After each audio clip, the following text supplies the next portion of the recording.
Welcome to BiggerPockets Money, show number 4. It's time for a new American dream, one that doesn't involve working in a cubicle for 40 years, barely scraping by. Whether you're looking to get your financial house in order, invest the money you already have, or discover new paths for wealth creation, you're in the right place. This show is for anyone who has money or wants more. This is the BiggerPockets Money Podcast. How's it going, everybody? I'm Scott Trench, here with my co-host, Miss Mindy Jensen. How you doing, Mindy? Scott, I am doing fantastic. I am having a great 2018 so far. We have released this podcast. I have also just released a book called How to Sell Your Home, which will detail the steps in selling a house. How come I didn't hear about this? You probably did. You work here at BiggerPockets.com. Oh, that's right. Yeah, this is the thing you've been working on for the past year, and that's fantastic. And that we interviewed you on the BiggerPockets podcast, actually. Yes, we did. If you want to hear the story about the book and 16 tips for selling your home, you can go to BiggerPockets.com/show261. And that is the episode where I talk about the book and I give tips on how to sell your house. Selling a house, you think that it's just, I put a sign in the front yard and it'll sell. And there's a lot more to it than that. Yeah, you can do it that way, but you can make a lot more money if you plan ahead and do it right. Awesome. Okay, so I want to welcome Rosemarie Groner to the show. Rosemarie Groner is from thebusybudgeter.com. And one of the most popular questions we get in the BiggerPockets forums is, how do I start investing with no money and bad credit? And the answer is, if you're established, you can totally do that. But if you're not established, you can't. You need to get rid of your no money and bad credit situation. Scott has written a book called Set for Life. And Scott's book is a great place to start if you're starting at zero or positive. Yeah, it's really written for the person that's starting with zero net worth or barely positive, that doesn't have very much wealth outside of maybe home equity and retirement accounts. How do you go about accumulating investable assets? But that's not the problem a lot of people face. A lot of people face a different problem, which is, how do I get back to zero? How do I get to the point where I can actually begin saving $100 a month? Let alone $1,000 a month. That's the problem that so many people are struggling with, and that's the problem that Rosemarie can really help us out with. Yeah. So welcome to the show, Rosemarie. I'm so excited to be here. I love you guys. This is like a dream come true. I'm so happy to have you. I love your energy, and I know today is going to be a super, super awesome, very informative show. Yes, it is. So with me is Scott Trench. He is the director of operations for BiggerPockets. He's also written a book called Set for Life. What's this called, Scott?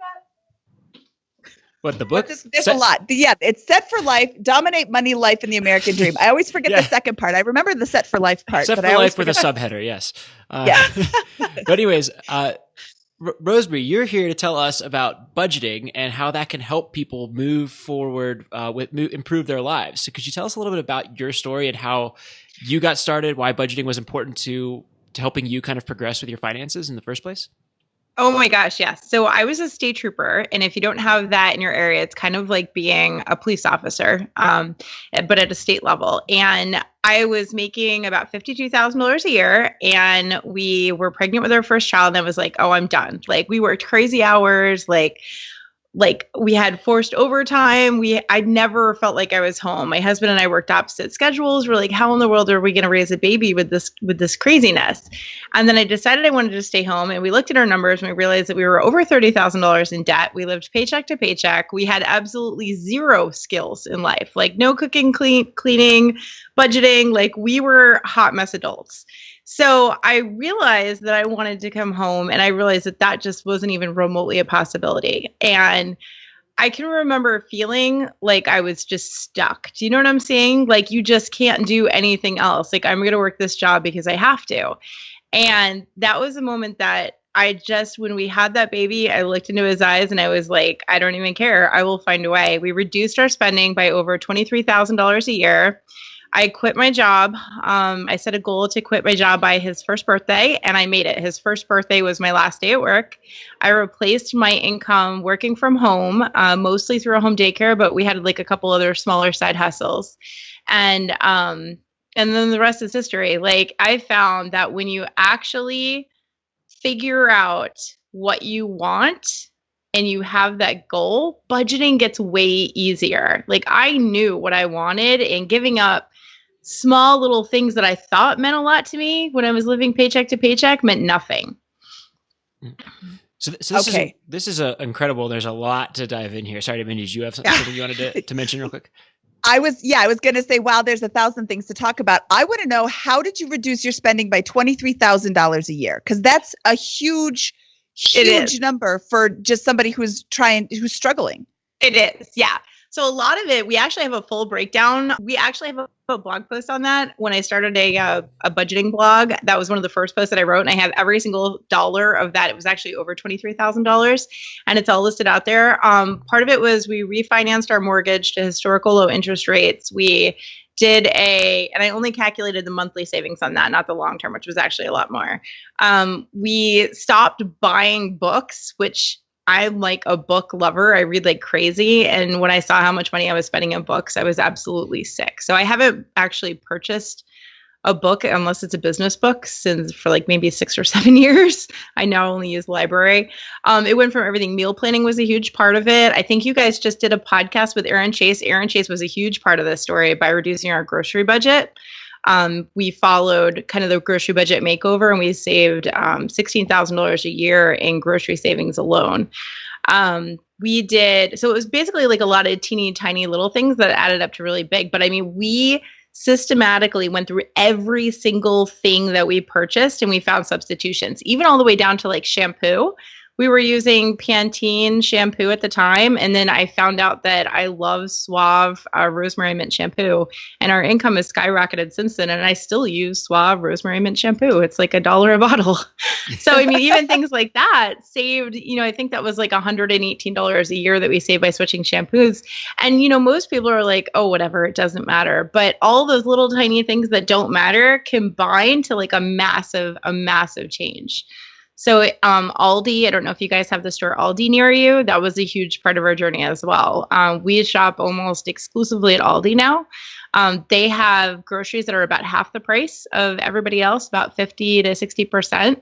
So we've got 15 people at my house this week for a whole week. I'm feeding everybody. Like every meal is like tables and tables of food, and everything is from Aldi. It's like dirt cheap. Wow. Yeah, we don't have Aldi here, but I have lived in a place that has Aldi. So I miss it. Amazing. If it weren't for Aldi, I would have to be an extreme couponer. So I'm really grateful for Aldi. So I have a question about this process. So cutting out $23,000 of one's budget is a pretty intensive process. How long did it take you to cut that? And did this come in stages? Was this all at once? How did that process work for you? Yep, it was in stages. I would say it took about 6 months to actually do everything. And keep in mind, I was doing this, like I call budgeting my hobby at the point. Like when I wanted that, and when I wanted to come home, like this is what I did all the time. I didn't go out and hang out. Like I just did budgeting. But to be fair, like it ended up being really fun. Like at the end of it, once you get something, like once budgeting stops being like, oh, I have to budget so I can do whatever, and it becomes like, ooh, I get to budget so I can have this awesome thing I'm fighting for, it actually becomes really fun. And I did do it in stages. We talked a little bit about how I was really disorganized. So we were kind of like hot mess adults. I realized I kept trying to save money, right? And we would be like, okay, we're going to cook everything from home this week. And then I would go out and spend $300 in groceries. And I'm like, I'm going to make all of this expensive food. It's going to be great. And then, of course, what would happen was we got busy. My dishes are like all in the sink. My kitchen's a mess. And we would end up ordering pizza like every single night. So I quickly realized that before I even start trying to save money, I have to set up just the routines that matter. So we set up a dishes routine, a laundry routine, and a schedule routine that we actually still use to this day. And I think it's been like 7 years now. So I don't care what my house looks like. I don't care if the sheets get changed, if the vacuuming gets done. The house could be like severely dirty and gross. But if those 3 routines are running, then I can do all of the things that I need to do to stay on budget. And my house actually runs really well. It may not look great, but it runs really well. And what we found was once you got those 3 routines, just those 3 under control, budgeting became really easy because meal prepping and cooking at home became super easy. It was like, okay, I've got a kitchen, my fridge is clean, like I've got stuff that I can do. And the schedule book was an important part of that because we started something called a stock room, which saved us a ton of money. Oh my gosh, we still have it. So every time you run out of something, say it's like shampoo or deodorant, right? You run to the store to pick up some more, right? And there's this short list of things that if you ran out of, you would go out immediately to purchase right now. And every time you go out to purchase that, of course, you run into like 1 or 2 or 10 or 20 other things that you need, and you end up buying a ton of stuff. What we realized is that if we took like a shelf in one closet and we just put all of the things, at least one extra of the things that we would go out to a store and run and buy if we ran out of, that we saved a ton of money because one, our schedule opened up. There was no more extra hours that we would spend going to purchase something. Do you know what I mean? So that's time saved. But it also meant that we were buying these things at the lower prices. And it also meant that we were saving on impulse purchases, which is one of our biggest problems, is that when we go into a store, we're not just getting one thing. We're buying like 100 things.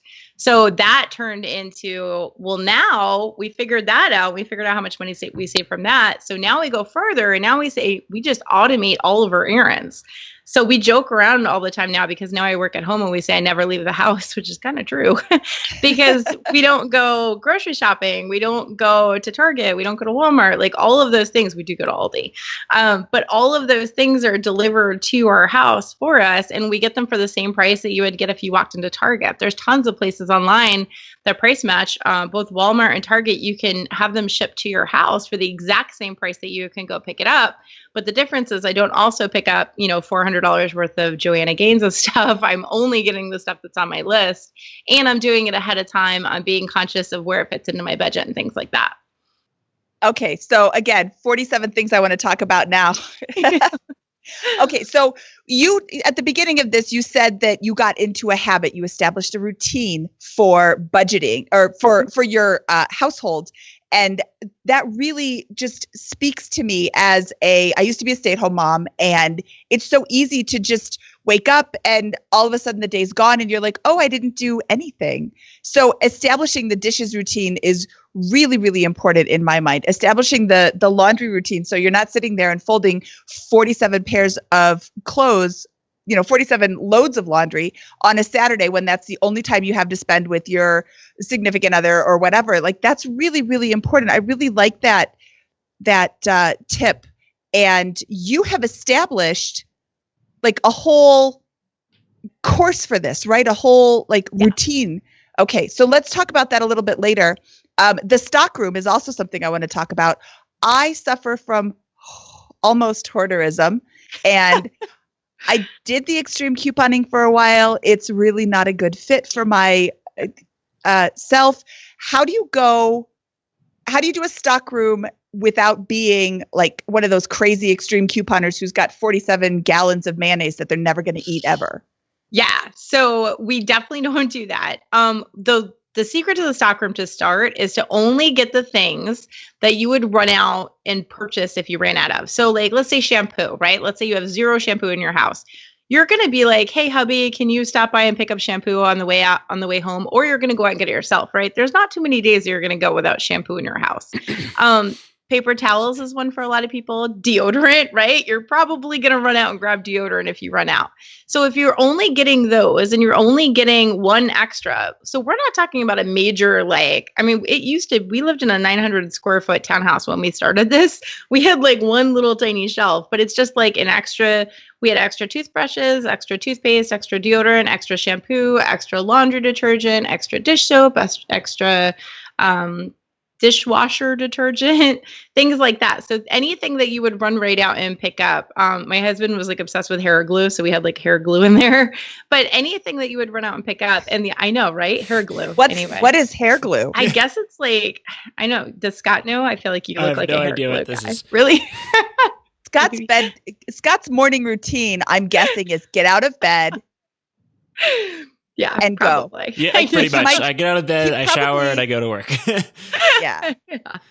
Oh, well, you can Google hair glue.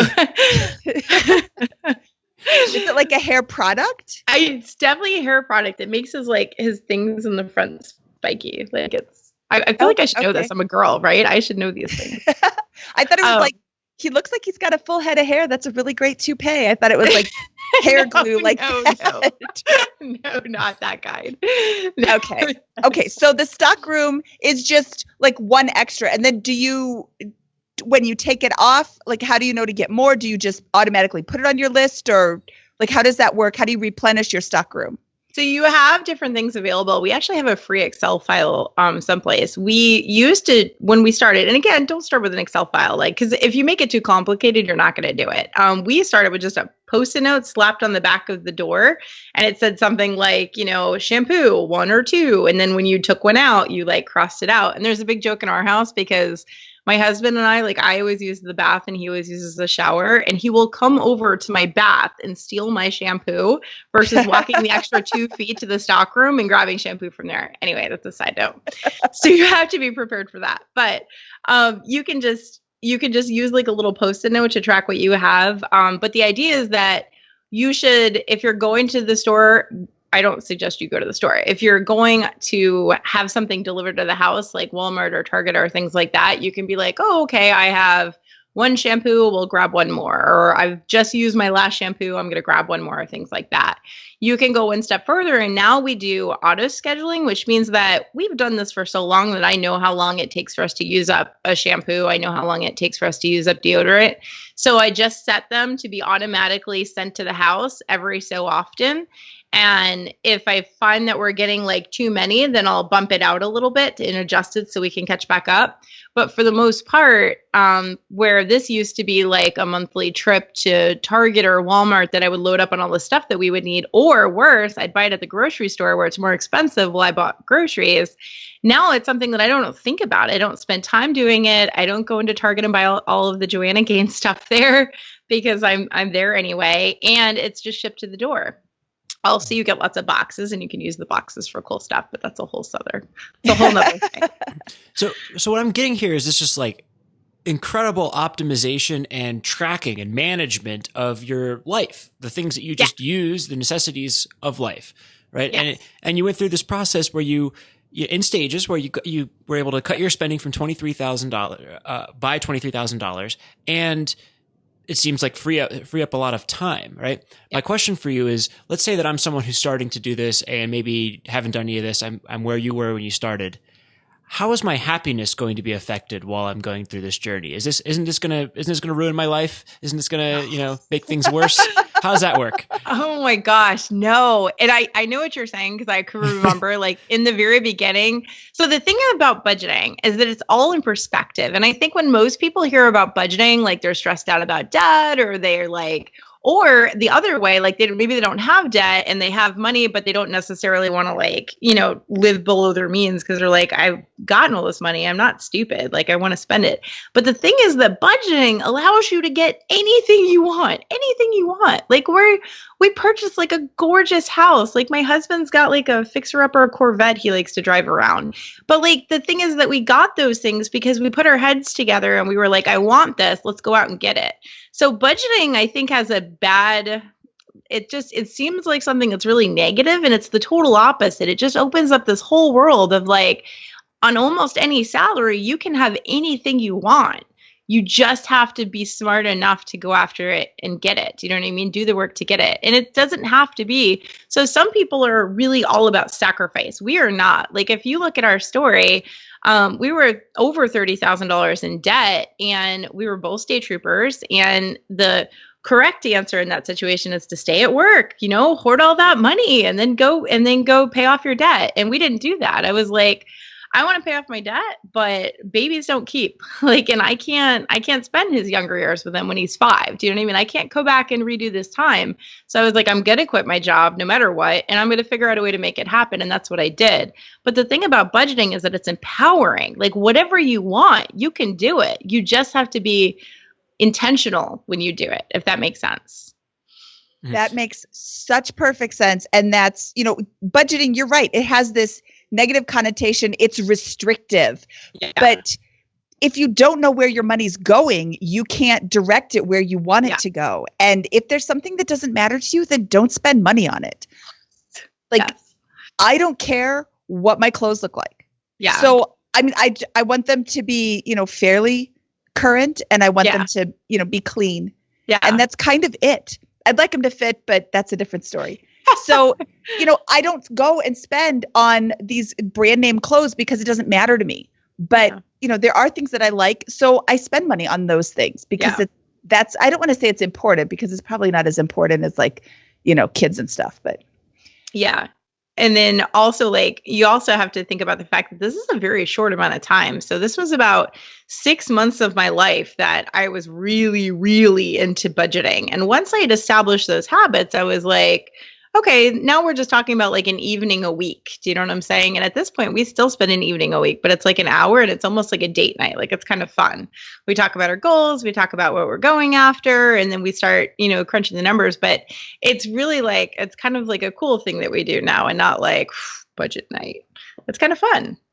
Okay, so I want to point out that you have a conversation with your husband every week about money. And yeah, I've been married for almost 16 years, and I have one of the best marriages on record because we talk all the time, and we don't fight about money. And that is just doing the budget. To have a conversation with your husband every week is totally worth it, because you know how kids suck up every bit of your time, and then all of a sudden it's been a month since you've said hi to your husband. Yes. So, and this was interesting for us because when we got married, John and I had incredibly different philosophies about money, right? Like when we got married, I married into a lot of debt, and we had a house that was $100,000 underwater. And I was not great with money, but I was also, my biggest issue was being chronically disorganized, but I didn't have a ton of debt coming into it. And when we got married and looked at what we had, I was totally freaked out. Like I was like, we have to fix this right now. And John's like, let's buy 3D TVs. And I'm like, what? Like, what is going on? And he was very so we fought about money. I can remember in our first year, crying on the couch being like, what have I done? What? This is never going to work. And we have not had a money fight in, I think 5 years, maybe 6. So I think just having both of us having goals that we're going for and having him be able to flip his perspective from this is restricting to this gets me what I want made a big difference. So that is, I got to write that down.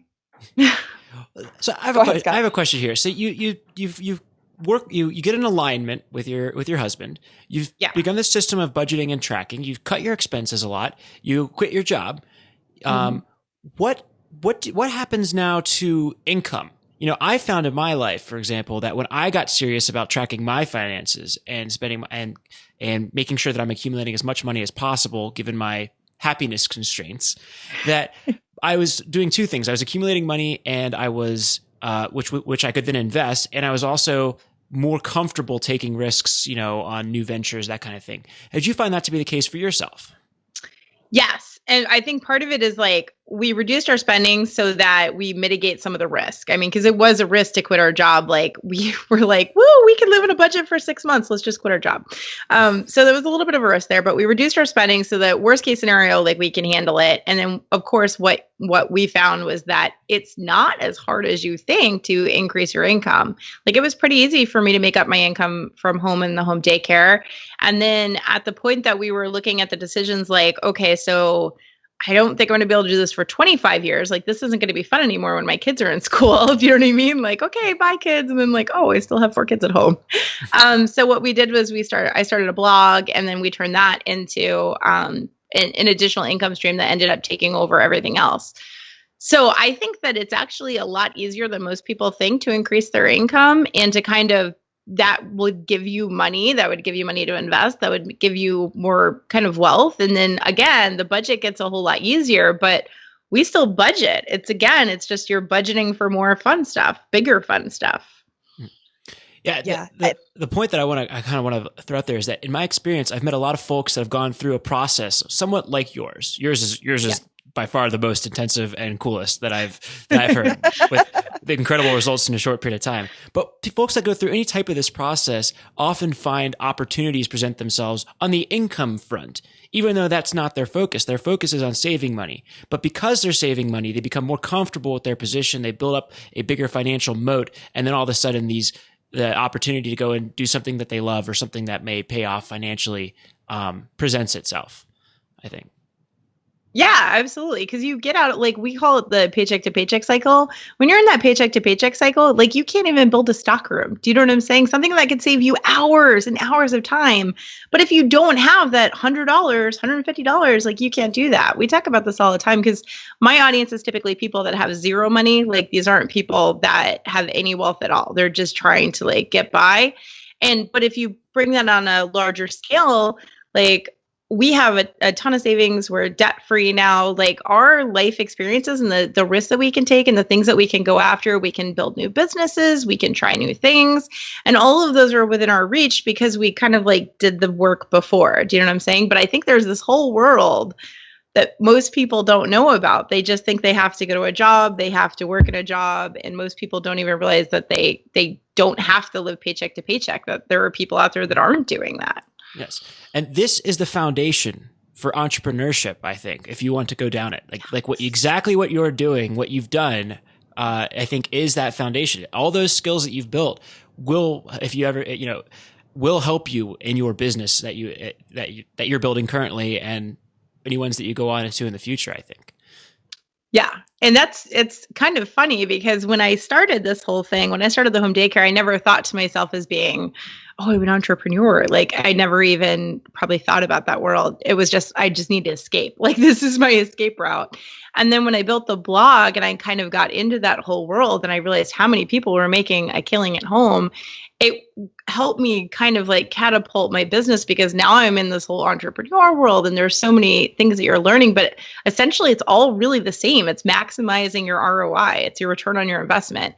If you look at my budgeting journey, what I did was I figured out the chronically disorganized things that were keeping me from saving money. And I let everything else go. And I only focused on the 3 things that gave me the highest ROI.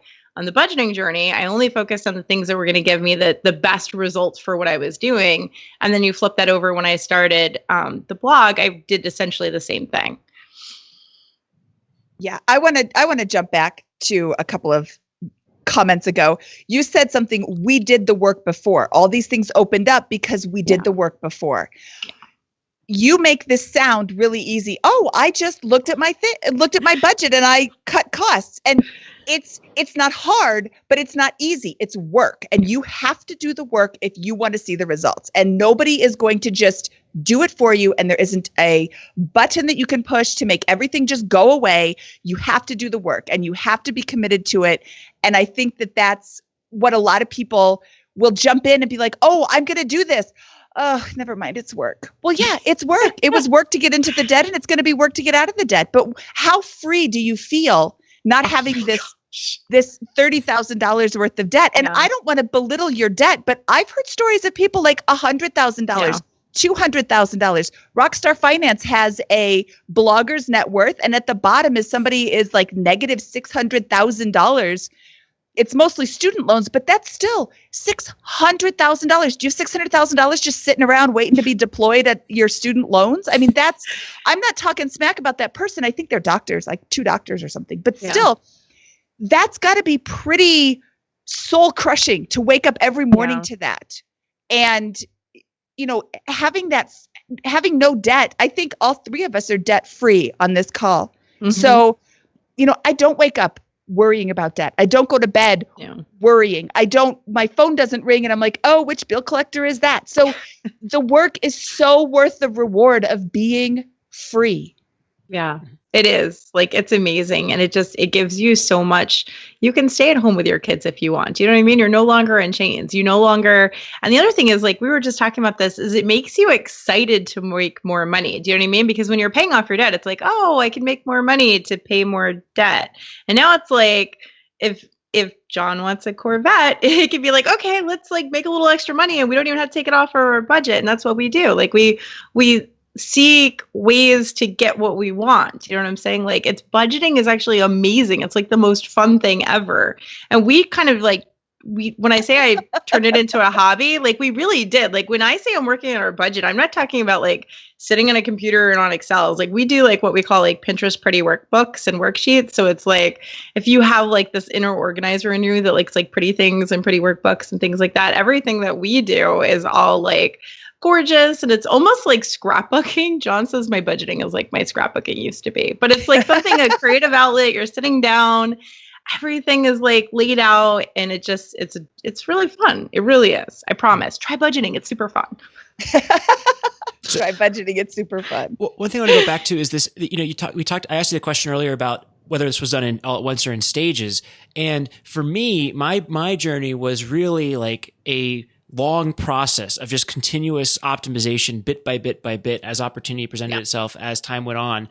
And the word I use for this is the grind. It's like you grind it out for a year, 2 years, 12 to 18 months. I found is when I kind of really look back and I'm like, oh wow, I made a huge amount of progress over 12 to 18 months, but it didn't feel like it at all during that time. Did you kind of experience that when you were going through this journey as well? Oh yeah. That's the exact same thing. So the first 6 months was like off. It wasn't awful, but it was like, that's all that I was doing. Do you know what I'm saying? It took a lot to overcome the organizational problems that I had and then to start trying to make some progress. And I really had that date in my head. Like I could not stand the idea of working past his first birthday. But over that, like we still look for ways to reduce our income. And I would say like the grind for us was probably the first almost 2 to 3 years. Mm-hmm. By year 3, everything was a routine and we just kind of keep the routine going. But I would say before then it was still, we were just learning new skills. It's like skill building. So, and it's different skills for different people depending on what you spend money on. Like some people have to figure out how to reduce their interest, which credit cards to pay off. For us, it was all grocery budget, figuring out how to make our groceries last for the entire month, how to cook at home, how to meal prep, how to get out of the awkward, like everybody else goes out to eat at lunch at work. And then you're like, well, I don't really want to spend $70 a week. So how do I do this and not like, how do I do this and still have friends at work? And figuring out all of those little things that we never had to think about before. So it took us a long time to get out of everything. And then we also say the art of saying no, like when people are like, oh, do you want to go to this like rock concert? And you're like, well, of course I do, but it's also going to be like $200. And it's like trying to figure out how to say no, but still having a lot of fun and still maintaining friendships. Because if you just say no every time everybody asks you to do anything, it's like you have no friends. So this is exactly like how I felt during this day's time. I didn't have to get out of debt. I was trying to build my financial foundation from which to house hack and then begin investing. That was my goal. And it was way fancier than what I did. Do it Scott's way. No, but I really wanted to get ahead and get like on the other side of the financial, equation here where I had a little bit of passive income and some things working for me. And I just remember doing exactly what you're talking about, like saying no, sacrificing, optimizing. And now I look back and that's the part that I'm really proud of. It sucked while I was doing it. It didn't suck. It was actually my life got better bit by bit, day by day, month by month, week, year by year. But it was a struggle at first. And now I'm like, that's the part where I really became a better person, a better worker, better with my finances, equipped to handle money for the rest of my life, I think. Absolutely. Did you notice, by the way, like I noticed, so like in the beginning, as far as the art of saying no goes, like in the beginning, like you have this huge entourage of people and it's not that they weren't real friendships, but I feel like you discover your people and your real circle when they support you in your efforts to save money. Like we came out of that with like ridiculously close friends. And I feel like once we figured out who our people were and who we were spending all of our time with, like it became no problem at all. Like we would have game nights at our best friends' houses. We would go to different houses and we'd have game nights. We'd put the kids to bed. We would stay up to like 2 a.m. drinking wine and craft beer and playing board games. And we would have the most fun ever. And then wake up the kids at like 2 a.m. and go home. It was like almost being in college.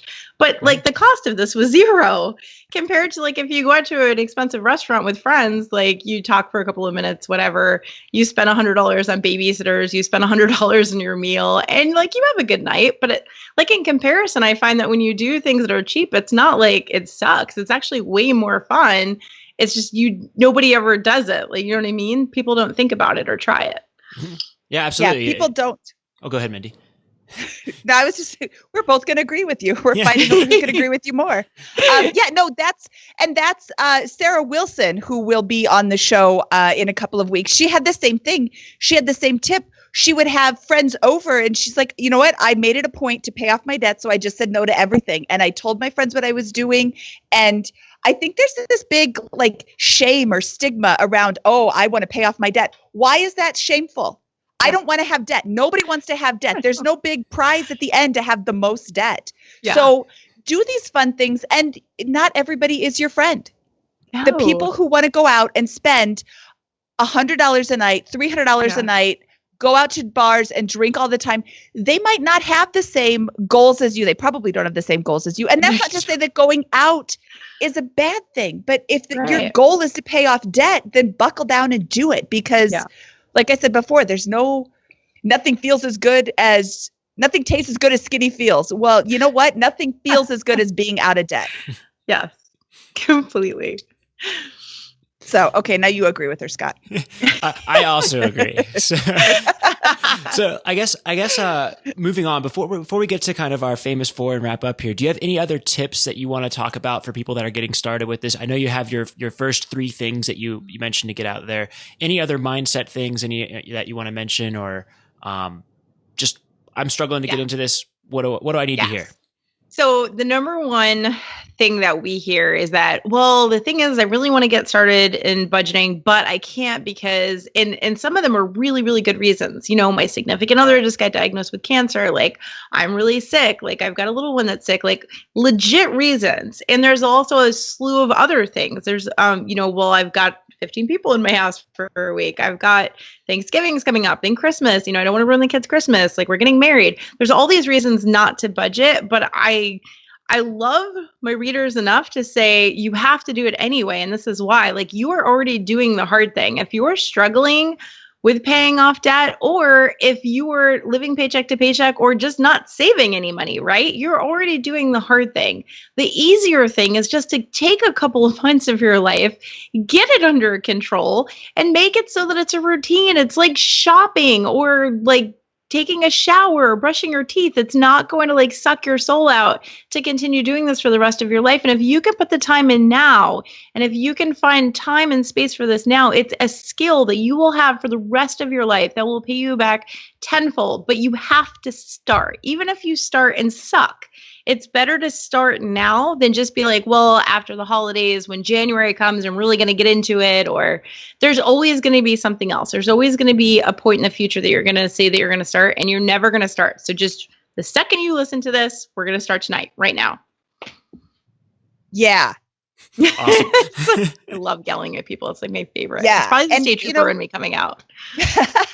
I could just imagine you pulling your gun on somebody.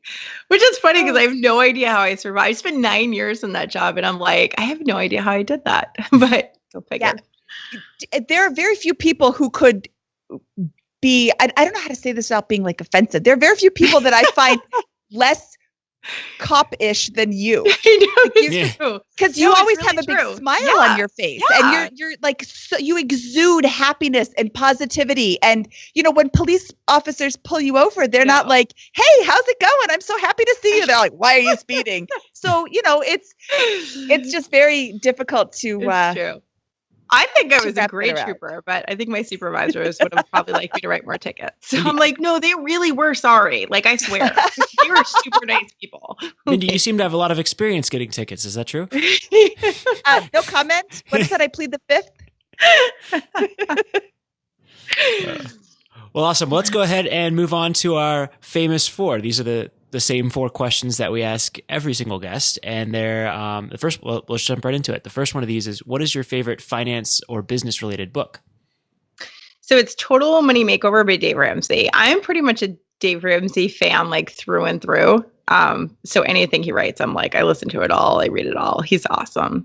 Or maybe it's Scott's book. What's Scott's book's name? That's going to be my next favorite. Yep, that's right. For life. I can tell how much you love it. What was your favorite part? Part two.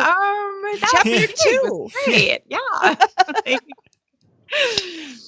I love Dave Ramsey as well. And that on the original Bigger Pockets podcast, the number one recommended book is the Rich Dad Poor Dad by Robert Kiyosaki. Yeah. I think Total Money Makeover is going to be the number one recommended book on this show because I think everybody has said that so far. Not Aaron Chase. It's a really great book. I think that Dave Ramsey does an amazing job of taking you from whatever debt level you are all the way up to zero, where now you're even, you don't have debt anymore. He does a really awesome job with that. Yes. And I kind of like the fact that he yells at you. Like I respond really well to that. Like I don't want someone to be like, oh, it's going to be okay. Like I want somebody to be like, fix it now, right now. Well, I don't want somebody to yell at me, so I'm totally going to do it so he stops yelling. Right? See, I like it. It can be effective. Okay, what was your biggest money mistake?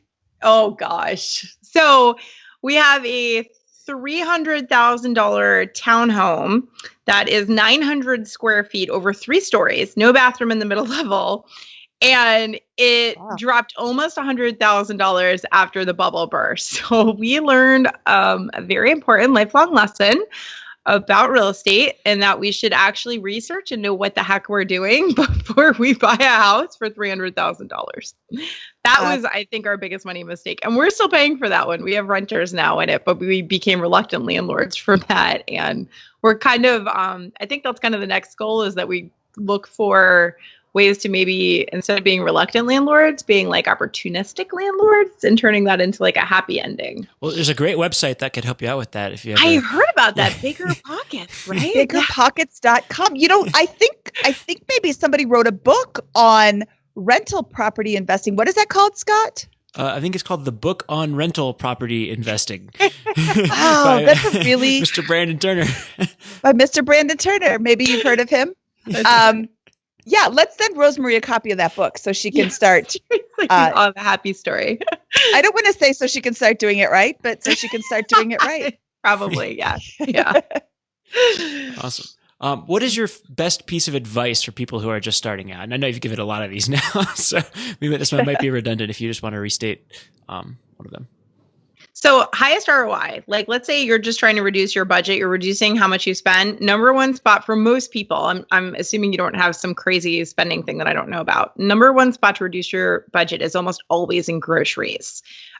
So that's the spot that you should focus on. But again, there's a little bit of skill building involved in there. So if you don't know how to cook or if you're not really good at keeping up on dishes, you need to learn those skills before you attack the grocery budget. But when John and I, we didn't even have kids at that point. We were spending $1,600 a month on groceries to feed 2 adult people. I know, right? Whenever I say that, I'm so embarrassed. But now at the end, I'm like, oh, it's great because it's better now. But I think at our lowest, we were able to spend between $250 and $300 to feed my husband and I and our 2 kids a month, right? So that was mostly with freezer cooking. That's no extreme couponing. That's definitely a lot of Aldi. High five to Aldi. But once you are able to really tackle that, that makes a massive difference. Now, part of that was chronically disorganized. We would go out and buy a ton of groceries, let it all rot in the fridge, and then we would eat out every night. So skill building has to come first. But if you're looking for the biggest impact, it's almost always the grocery budget. And that's the biggest variable expense in someone's budget. That's the biggest one that kind of varies month to month. Some people may have more rent, for example. Yeah.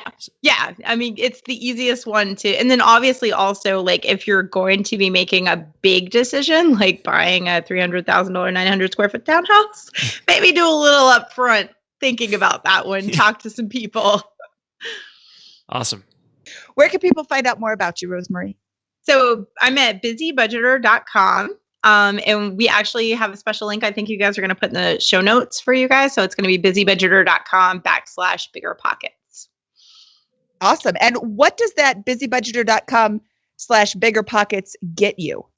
So we have a 90-day budget boot camp that we've had 65,000 people go through. And what it actually does is it takes you from like chronically disorganized, like I've got dishes exploding all over my house. I haven't done my laundry in a month. I kind of suck at being an adult. It takes you from that moment to being able to get out of the paycheck to paycheck cycle. So we teach all of those skills in the order that you need to learn them. And the idea is that you're going to be able to go through these challenges, work on one skill a week. It's not overwhelming. I promise it's it's way simpler than you're thinking it is in your head. And I promise it's also going to be kind of fun. But the idea is that we give you the things in order so that they have the maximum return on your investment of time. And that by the end of it, you'll be out of the paycheck to paycheck cycle. Then you could do whatever the heck you want to do. You can keep budgeting, you can do investments, you could do whatever you want. As long as we get you out of the paycheck to paycheck cycle, we're happy. And it's free. Did I mention it's free? Awesome. I was just going to ask you, how much does that cost? No, it's totally free. When we created this, everybody else was kind of charging for courses. And the thing is that if most of my readers can't pay for it, do you know what I mean? They really can't pay for it. So we made the agreement to keep the 90-day budget bootcamp free always. And we stand by that. It's been really, really important to us. And I'm sorry, did you say 65,000 people have taken this? 65,000, yeah. And the testimonials are insane. Like, we keep a Slack channel of just testimonials from it. And I try not to go in there too much because I always cry, but it's nice when you have a bad day and you're like, oh my gosh, see, I don't suck at life. Like, it's awesome. That is awesome. That's so many people that you've helped with this problem. I mean, that's amazing. Definitely go check out that link. And that'll be there in the show notes as well. Yeah. And that's one of the number one questions that we get on the BiggerPockets forums is, how do I start investing in real estate with no money and bad credit? Well, you don't. You fix your money, fix your no money and bad credit situation. That's really funny. Wow, that's weird. Yeah. Real estate can change your life. Yeah. Real estate can, it can provide you with so much financial freedom that you can quit your job and live the life that you want to live and do whatever you want to do. But you can't do it if you don't have any money. I mean, nobody's just going to give you a free house. I promise. Or if you are able to do it and you are unprepared and you don't have the financial foundation from which to invest, it can make your life way worse. We've heard that plenty of times too. So that's why we go through this process. Almost all these successful investors that I know have gone through the process of getting their financial house in order and probably their regular house in order before they go ahead and begin thinking about things like making large real estate investment purchases. That's really funny. I need that book. I gotta get that. Next year, I'm going to be a real estate investment person. Oh, we'll have you on the original BiggerPockets podcast. I know, yeah. Have your real estate empire. Be a success story, yes. Awesome. Well, the last question here of our famous four is, what is your favorite joke to tell at parties? What are you going to tell your 15 guests in your house this week? So I am the most socially awkward person you've ever met. If that hasn't come through in the podcast, I don't know how that happened. That's why I'm a blogger, because I love writing, but talking to people, I'm like, whoa, that's a lot. So if I'm telling any jokes or laughing at a party, I'm probably making fun of myself. I do that a lot, but sorry. Oh yeah. The social awkward did not come through. You just are this effervescent ball of energy. With this huge smile. Yes. Oh, charisma is what it oozes out of you. So yes, that's a really good word, Scott. Perfect way to describe her. Yeah, so I'm definitely not a joker though. What's yours? I want to know yours. Do you guys have a favorite joke? Oh my God, Scott is the worst person on the planet with jokes. He tells all these dad jokes. He doesn't have any kids, but he's got this dad joke thing down pat. I just have to come up with puns all the time. I don't know. It's a very annoying tendency. I don't know. Some people appreciate them. That's funny. Well, here's a toast you can give to your guests. Okay. What happened when there are red ships and there are blue ships, but there are no ships quite like friendships. And you know what happened when the red ship collided with that blue ship? What happened? Both the crews are marooned. Oh God. Thankfully, every day. You're welcome. You'll use it. So they're all scared. Every day, Rosemarie. He tells jokes like that every day. You were so lucky. Come into the office. Alrighty. Well, this has been so much fun, guys. Thank you so much. This has been really great. Rosemarie, thank you so much for coming and talking to us about budgeting. I really appreciate your time. Thank you guys for having me. This is awesome. I love you guys. Oh, we love you too. Okay, we'll talk to you later. Okay, bye. Bye. All right, that was Rosemarie Groner from thebusybudgeter.com. Thank you, Rosemarie, for joining us on our number 5 episode of BiggerPockets Money. Scott, what did you learn from today's show? Well, I just thought she had, again, I thought she had such an incredible story that she came from. She was, in such a tight position.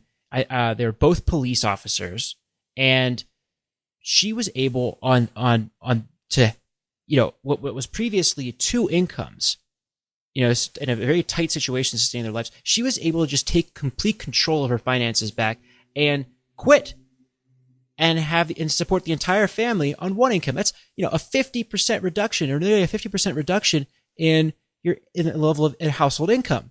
Yet they're able to make it work and then continue to build wealth and then accelerate that wealth creation and then start a business, all because of the power of her organization in the very beginning and getting command of every aspect of her life. Yes. And her energy is infectious. I sat there listening to her talk about all of these things. I'm like, I want to get out of debt too. Wait, I don't have any debt. But she's so inspiring. I'm so happy that she was here to spend some time with us. Yeah. And I just think that her, what she's got there, what she speaks to is really an incredible business-like optimization of her life. Right? Yep. I mean, she keeps inventory of her shampoo. Right? That's nuts. That was awesome. I know. I'm thinking, what can I put in my little supply cabinet so that I can always have it and I never have to run to the grocery store? That's such a big tip. Mm-hmm. And I mean, you got to make sure it doesn't go bad, but deodorant doesn't go bad. Like she said, shampoo doesn't go bad. And have you ever been there where you can't, where you have to run out to the store? You can't make it another day without, running out. It stinks. Yes, I am a single guy. So if that ever happens, then just shower without the soap that day and get it tomorrow. No, it's gross. Yeah, I always have hotel soaps. No, but I think that if you are in a position in life where you're starting out and you are really struggling to make any progress, this is the approach to take. You ruthlessly optimize. You take those simple steps that she talked about.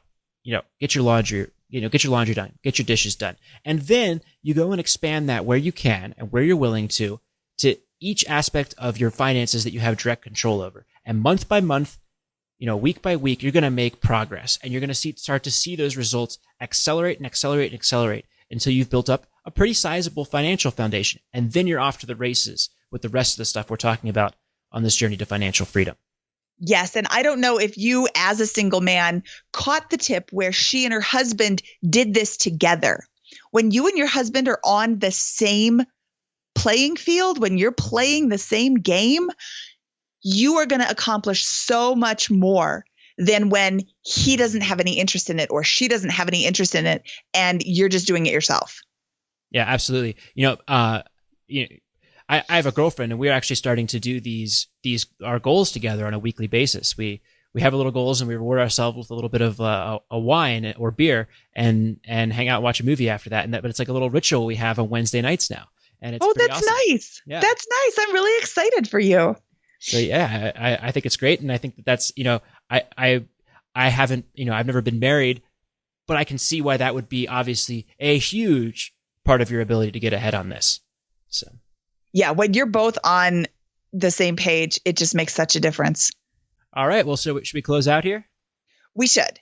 Awesome. Well, before we close out, let's just quickly beg for a little bit and say, hey, guys, if you like the show, if you like us, or even if you just like Rosemarie, would you please go ahead and give us a review on iTunes? We are a brand new show here. This is our 5th ever episode, and we're still trying to get those reviews in place to let everybody know whether or not we're awesome or we suck. So if we're awesome, please go ahead and give us a review on iTunes. And if you don't like us, well, do it. Maybe you could still review us. You could, yeah. Constructive criticism. Awesome. Well, anyways, please go ahead and give us a review, give us a shout out, maybe share us on Facebook, Twitter, whatever the kids these days are using. And we'd be the kids, grateful. Like you're not 20. Yeah, but I don't use any Facebook or whatever the stuff is. Okay.